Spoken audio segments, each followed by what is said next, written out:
നമസ്കാരം.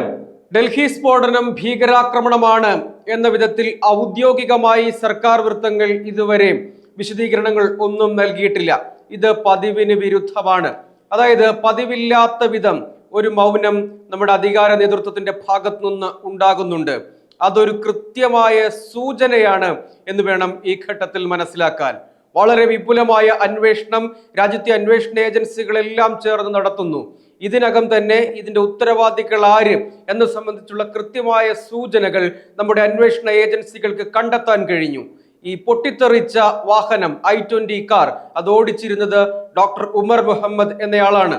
ഇയാൾ അടക്കം ഇവരുടെ സംഘം ഒരു വൈറ്റ് കോളർ ടെററിസം, അങ്ങനെ വിവിധ വിദ്യാഭ്യാസമുള്ള പ്രൊഫഷണലുകളായ നല്ല പശ്ചാത്തലമുള്ള സാമ്പത്തിക പശ്ചാത്തലം, അക്കാദമിക പശ്ചാത്തലമൊക്കെയുള്ള ആളുകളെ ചേർത്ത് ഉണ്ടാക്കിയ തീവ്രവാദ ഗ്യാങ്ങിന്റെ ഗ്രൂപ്പിന്റെ ആസൂത്രണത്തിന്റെ ഭാഗമായാണ് ഡൽഹിയിൽ ഈ സ്ഫോടനം നടന്നത്. പക്ഷേ അതിനിടയിൽ ഇവരുടെ ഈ തന്ത്രങ്ങൾ മുഴുവൻ പാളിപ്പോകും വിധം ഏജൻസികൾക്ക് ഇവരെ കണ്ടെത്താൻ കഴിഞ്ഞു.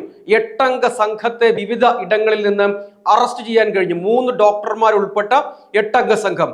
ആ ടീമിന്റെ ഭാഗമായിരുന്നു ഈ പൊട്ടിത്തെറിച്ച ഉമറും എന്നാണ് കണ്ടെത്താൻ കഴിയുന്നത്. അങ്ങനെ വരുമ്പോൾ തന്ത്രങ്ങൾ ഇതാ പാളിപ്പോകുന്നു എന്ന് കണ്ടെത്തിയപ്പോൾ വളരെ വേഗത്തിലൊരു സ്ഫോടനത്തിന് ശ്രമിച്ചതാണ് എന്ന് കാണണം. പക്ഷെ ഇതിൽ അങ്ങേയറ്റം പ്രധാനപ്പെട്ട ഒരു കാര്യമായി കാണേണ്ടത്, ഒരു ഇടവേളയ്ക്ക് ശേഷം പാകിസ്ഥാനിലെ തീവ്രവാദ ഗ്രൂപ്പുകൾ അതിർത്തി കടന്നുള്ള സ്ലീപ്പർ സെല്ലുകൾ പുനരുജ്ജീവിപ്പിക്കാനുള്ള ശ്രമങ്ങൾ ആരംഭിച്ചു എന്ന് വേണം മനസ്സിലാക്കാൻ. അത് കൃത്യമായി തിരിച്ചറിഞ്ഞുകൊണ്ട് തന്നെ നമ്മുടെ ഇവിടുത്തെ രഹസ്യാന്വേഷണ വിഭാഗവും വിവിധ അന്വേഷണ ഏജൻസികളും നേരത്തെ തന്നെ അന്വേഷണത്തിലേക്ക് കടന്നിരുന്നു. അതിന്റെ ഭാഗമായാണ് ഡൽഹിക്ക് അടുത്ത, അതായത് ഈ ഹരിയാന, ഫരീദാബാദ് ഒക്കെ ഉൾപ്പെടുന്ന മേഖല, കശ്മീരിനോട് ചേർന്ന് ഇത്തരം പ്രദേശങ്ങളൊക്കെ ഉൾപ്പെടുന്ന ഒരു കോറിഡോർ വഴി വിപുലമായ അന്വേഷണവും പരിശോധനയും നടക്കുന്നുണ്ടായിരുന്നു. നേരത്തെ തന്നെ കശ്മീർ പോലീസ്, ജമ്മു കാശ്മീർ പോലീസിൻ്റെ അടക്കം ഉള്ള പരിശോധനകൾ ഉണ്ടായിരുന്നു. ഇങ്ങനെ സമീപകാലത്താണ്, ചുരുങ്ങിയ നാൾ മുൻപാണ്, ഒരു 2 ടൺ സ്ഫോടക വസ്തുക്കൾ ഉണ്ടാക്കാൻ ഉപയോഗിക്കുന്ന സാമഗ്രികൾ പിടികൂടി. അത് കൂടാതെ AK-47 തോക്കുൾപ്പെടെയുള്ള ആയുധങ്ങളുടെ ഒരു ശേഖരം പിടികൂടി.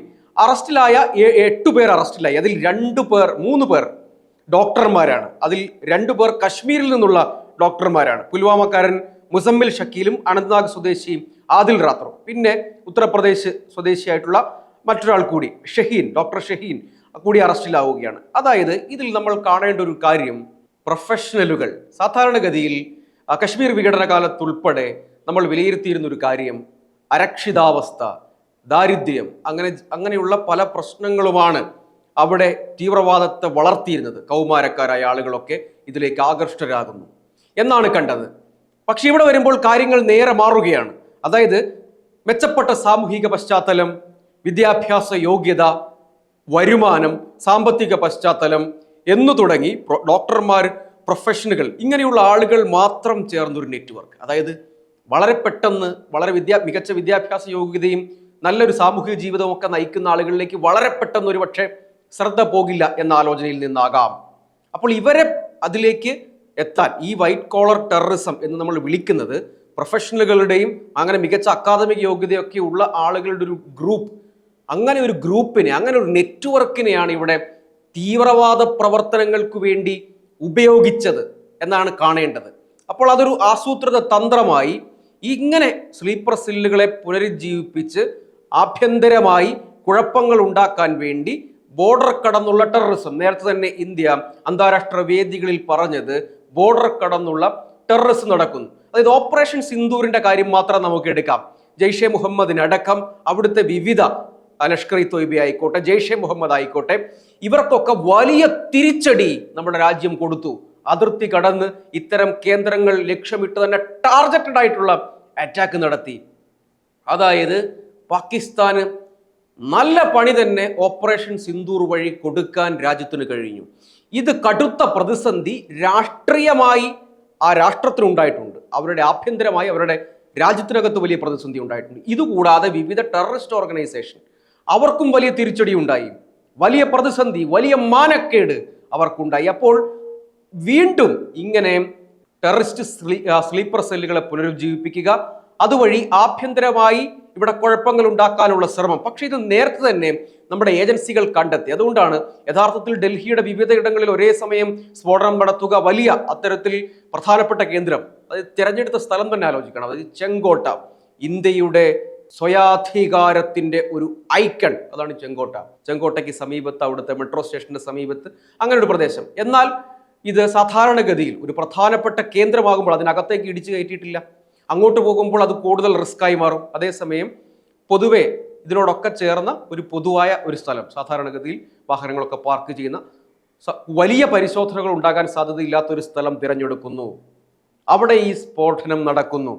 പക്ഷേ ഇതിൽ പ്രധാനമായ കാര്യം, ഇതിന്റെ റൂട്ട് നേരത്തെ തന്നെ നമ്മുടെ അന്വേഷണ ഏജൻസികളുടെ റഡാറിൽ പെടുകയും അവരെ കണ്ടെത്തുകയും കഴിഞ്ഞിരുന്നു. അങ്ങനെ വിപുലമായ അന്വേഷണത്തിലൂടെ ഈ നെറ്റ്വർക്ക് തിരിച്ചറിഞ്ഞു. അപ്പോൾ ഇതാ എല്ലാം പൊളിയാൻ പോകുന്നു.